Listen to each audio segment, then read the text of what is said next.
April மாதம் 1992 Chris அவரோட final decision எடுக்கிறாரு அலாஸ்காக்கு போலான்னு சொல்லிட்டு. இப்படி இருக்கும்போது கேலியன் சொல்ற ஒரு டிரைவர் தான் அவருக்கு லிஃப்ட் கொடுத்து ஸ்டாம்பேட் ட்ரைல்ன்ற ஒரு இடத்துல இறக்கி விட்டு போறாரு. அண்ட் கேலியன் தான் கிறிஸ் உயிரோட இருக்கும்போது கடைசியா பார்த்த மனுஷனும் கூட. இப்படி இருக்கும்போது ஏப்ரல் 28, 1992 கிறிஸ் அலாஸ்கன் வைல்ட்னஸ் குள்ள என்டர் ஆகுறாரு. இப்படி இருக்கும்போது தான் அதே வருஷம் மே மாசம் ஒரு பஸ்ஸை கண்டுபிடிக்கிறாரு. கைவிடப்பட்ட பஸ் காட்டுக்குள்ள இருக்கிறத பாக்குறாரு. அண்ட் அந்த பஸ்ஸையே அவரோட தங்கும் விடமா மாத்திக்கிறாரு. அண்ட் அந்த பஸ்ஸுக்கு மேஜிக் பஸ்னு பேர் வைக்கிறாரு. அங்க வேட்டையாடி சாப்பிட ஆரம்பிக்கிறாரு. அவரோட வாழ்க்கையை சந்தோஷமா வாழ ஸ்டார்ட் பண்றாரு. ஆனா அவரோட சந்தோஷம் ரொம்ப நாளைக்கு நீடிக்கல. ஒரு கட்டத்துக்கு மேல அவர்கிட்ட இருந்த சாப்பாடும் கொஞ்சம் கொஞ்சமா கம்மியாகுது. கிறிஸ்டோபர் வேட்டையாடுறதுக்காக இத்தனை நாளா கடந்து போயிட்டு இருந்த அந்த ஆறு பாத்தீங்கன்னா கோடை காலம் ஆரம்பிச்சதுனால இருக்கிற பனியெல்லாம் உருக ஆரம்பிக்குது. அதனால அந்த ஆறுல வெள்ளப்பெருக்கு ஏற்படுது. இதனால கிறிஸ்டோபரால கரையை கடந்து அந்த பக்கம் போய் வேட்டையாட முடியல.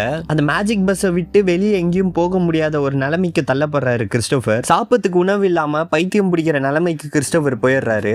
ஏப்ரல் மாதம் 1992 கிறிஸ் அவரோட ஃபைனல் டிசிஷன் எடுக்கிறாரு அலாஸ்காக்கு போலான்னு சொல்லிட்டு. இப்படி இருக்கும்போது கேலியன் சொல்ற ஒரு டிரைவர் தான் அவருக்கு லிஃப்ட் கொடுத்து ஸ்டாம்பேட் ட்ரைல்ன்ற ஒரு இடத்துல இறக்கி விட்டு போறாரு. அண்ட் கேலியன் தான் கிறிஸ் உயிரோட இருக்கும்போது கடைசியா பார்த்த மனுஷனும் கூட. இப்படி இருக்கும்போது ஏப்ரல் 28, 1992 கிறிஸ் அலாஸ்கன் வைல்ட்னஸ் குள்ள என்டர் ஆகுறாரு. இப்படி இருக்கும்போது தான் அதே வருஷம் மே மாசம் ஒரு பஸ்ஸை கண்டுபிடிக்கிறாரு. கைவிடப்பட்ட பஸ் காட்டுக்குள்ள இருக்கிறத பாக்குறாரு. அண்ட் அந்த பஸ்ஸையே அவரோட தங்கும் விடமா மாத்திக்கிறாரு. அண்ட் அந்த பஸ்ஸுக்கு மேஜிக் பஸ்னு பேர் வைக்கிறாரு. அங்க வேட்டையாடி சாப்பிட ஆரம்பிக்கிறாரு. அவரோட வாழ்க்கையை சந்தோஷமா வாழ ஸ்டார்ட் பண்றாரு. ஆனா அவரோட சந்தோஷம் ரொம்ப நாளைக்கு நீடிக்கல. ஒரு கட்டத்துக்கு மேல அவர்கிட்ட இருந்த சாப்பாடும் கொஞ்சம் கொஞ்சமா கம்மியாகுது. கிறிஸ்டோபர் வேட்டையாடுறதுக்காக இத்தனை நாளா கடந்து போயிட்டு இருந்த அந்த ஆறு பாத்தீங்கன்னா கோடை காலம் ஆரம்பிச்சதுனால இருக்கிற பனியெல்லாம் உருக ஆரம்பிக்குது. அதனால அந்த ஆறுல வெள்ளப்பெருக்கு ஏற்படுது. இதனால கிறிஸ்டோபரால கரையை கடந்து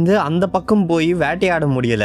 அந்த மேஜிக் பஸ்ஸை விட்டு வெளியே எங்கேயும் போக முடியாத ஒரு நிலைமைக்கு தள்ளப்படுறாரு கிறிஸ்டோபர். சாப்பத்துக்கு உணவு இல்லாம பைத்தியம் பிடிக்கிற நிலைமைக்கு கிறிஸ்டோபர் போயிடுறாரு.